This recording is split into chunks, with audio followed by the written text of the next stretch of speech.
Баршаңызға сәлем достар, каналыма қош келдіңіздер. Бүгін сіздермен бірге осындай дәмді және тойымды тағам диндин сомянды дайындайтын боламыз. Алдымен осылай қамырын иілеп, бұқтырып қоямыз. Мұнан соң етімізді ұсақтап турап аламыз. Барлық ингредиенттерді ұсақтап, төрт бұрышты етіп турап алатын боламыз. Өйткені диндин сомянымыздың ұны да ұсақ болады. Мен осылай турап алдым барлығын. Ары қарай қызып тұрған майымызға етімізді жақсылап қуырамыз.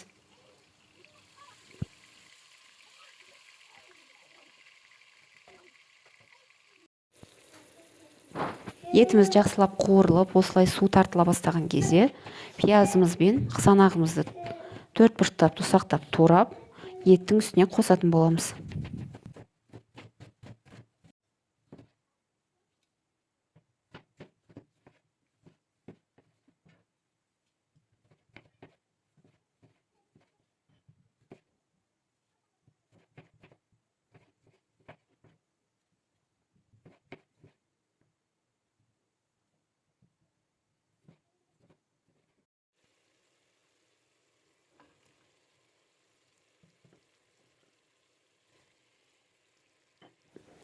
Жақсылап барлық ингредиенттерді араластырамыз.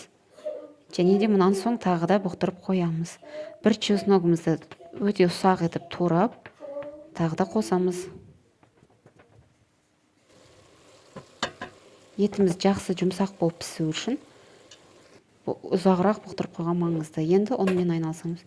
Ұнымызды майлап алып, бірнеше бөліктерге бөліп, дөңгелектеп жұмсаруға қоямыз. Міндетті түрде май қолданамыз. Май ұнымыздың тез жұмсаруына көмектеседі. Лағманның ұнының созылуы туралы видео менің каналымда бар. Төменге описание бөлімінде мен сілтеме қалдыратын боламын. Міндетті түрде кіріп көріңіздер.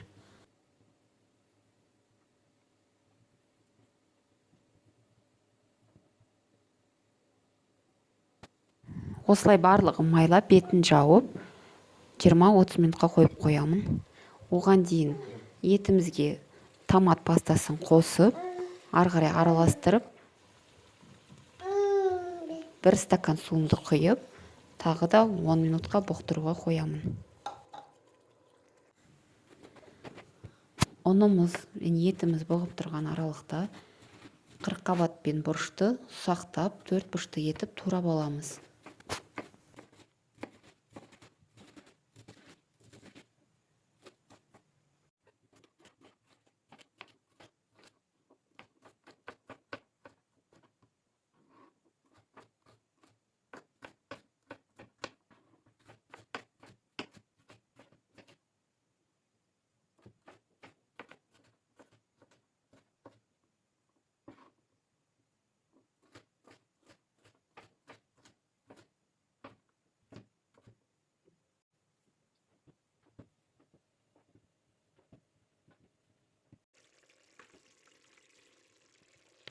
Ары қарай қайнап тұрған етіміздің үстіне қырыққабатымызды салып, ал қайнап тұрған суымызға созып алған ұнымызды саламыз.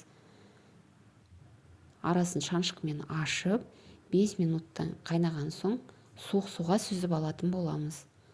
Суық суға сүзіп алу міндетті. Сол кезде ұнымыз әдемі болып, және бір-біріне жабыспай өте дәмді болып шығады. Қырыққабатымыз 5-10 минут қайнағаннан соң бұрышымызды саламыз. Бұрышты да 6-7 минуттай қайнататын боламыз. Тұзымызды салып, осылай қайнатып аламыз. Піскен барлық ұнымызды осылай ұсақ етіп турап аламыз. Қызып тұрған майда бір сарымсағымызды қуырып алып, үстіне бір адам ғана арналған порциямызды саламыз. Ұнымызды және подливымызды салып, қатты отта қуырып аламыз. Диндин сомянның басты ерекшелігі осында. Барлық ингредиенттер ең соңында осылай қуырылып ұсынылады. Дәмді диндин сомянымыз дайын. Міндетті түрде жасап көріңіздер. Видеоны соңына дейін көргендеріңіз үшін рахмет.